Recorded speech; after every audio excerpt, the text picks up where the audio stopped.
Siapa manusia di atas muka bumi ini yang tidak mengalami permasalahan? Ada yang diliputi kesedihan karena memikirkan kekurangan hartanya, memikirkan hutang yang bertumpuk-tumpuk, mengharapkan anugerah anak yang tidak datang-datang, merasakan penderitaan penyakit yang tidak kunjung sembuh-sembuh. Setiap kita pasti ada permasalahan yang kita hadapi. Dan solusi yang paling utama yang terkadang dilupakan oleh seorang mukmin adalah solusi doa. Lihatlah bagaimana para anbiya, mereka berdoa kepada Allah Subhanahu wa taala. Mereka para anbiya, orang-orang yang soleh, juga diuji oleh Allah Subhanahu wa taala. Lihatlah Nabi Ayub alaihissalam yang pernah diuji oleh Allah Subhanahu wa taala dengan penyakit.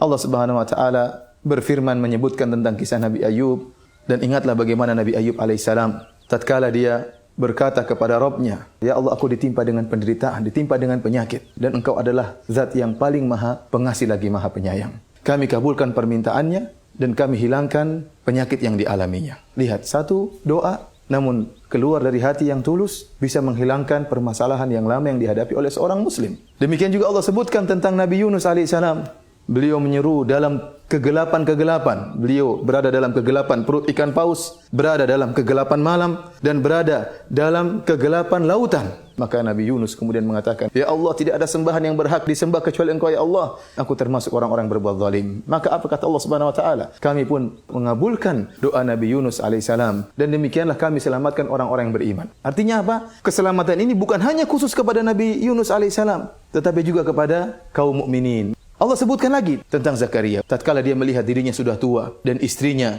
dalam keadaan mandul, namun hal ini tidak menjadikan Zakaria putus asa, maka dia pun berdoa kepada Allah Subhanahu wa taala, yang artinya kami menyebutkan tentang rahmat kami terhadap hamba kami Zakaria. Tatkala dia menyeru Rabb-Nya dengan suara yang lirih, "Ya Allah, aku sudah sangat tua, ya, kemudian tulangku sudah lapuk dan rambutku sudah memutih seluruhnya. Akan tapi aku tidak pernah putus asa dari meminta kepada Engkau, ya Allah." Dia mengatakan, "Ya Allah, istriku mandul dan aku sudah sangat tua. Akan tapi anugerahkanlah kepadaku seorang anak." Lihatlah Zakaria yang sudah dalam keadaan sangat tua, istrinya mandul, ternyata Allah kabulkan permintaan Zakaria alaihissalam. Dari sini kita yakin bahwasanya terkadang doa melakukan berbagai macam keajaiban. Tinggal doa tersebut harus kita keluarkan dari hati yang tulus, dengan penuh adab tatkala berdoa kepada Allah Subhanahu wa taala, dengan pengharapan kepada Allah Subhanahu wa taala, dengan yakin bahwasanya Allah Maha mengabulkan segala doa. Oleh karenanya Nabi sallallahu alaihi wasallam mengatakan, "Berdoalah kalian kepada Allah dalam keadaan yakin bahwasanya Allah akan mengabulkan doa kalian. Dan ketahuilah bahwasanya